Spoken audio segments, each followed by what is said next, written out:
আসসালামু আলাইকুম। এই যে বাচ্চাদের দাঁত ফালাতে সবাই একটু সাবধান থাকবেন। এই যে কাশিয়ার সামনের দুইটা দাঁত এই একটু আগে ডাক্তার দিয়ে ফালে আসছি। এই যে নিচের দুইটা দাঁত আমরা স্বাভাবিকভাবে একটা একটা করে ফালছি, এগুলো বড় হয়ে গেছে। আপনারা যেভাবে ফালান সেভাবেই আমি ফালাইছি, কিন্তু এই দাঁতটা কাশিয়ার প্রথম নড়ছিল। এটা লাড়তে লাড়তে যখন ফালাইতে গেছি অনেক জোরে টান দিছি, কিন্তু এটা আসতেছিল না, এত শক্তভাবে ছিল। তো আমি অনেক জোরে আবার সকালে টান দিলাম, রক্ত আসছে, অনেক কিছু হয়েছে, বাঁকা হয়ে গেছে, কিন্তু দাঁত আসে না। মনে হইতেছে ভিতর থেকে কিছু টান দিয়ে রাখছে। তো পরে বাঁকা হওয়ার পরে আমি ডাক্তারের কাছে নিয়ে গেলাম। এই যে দেখেন,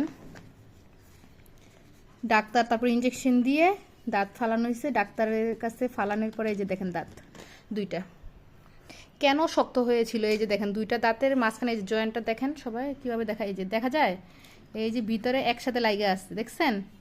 মানে এরকম কেন দাঁত আমি কখনো শুনিও নাই, দেখিও নাই, এই প্রথম মানে আমি দেখলাম এরকম দাঁত একসাথে লাগে আছে, দেখছেন?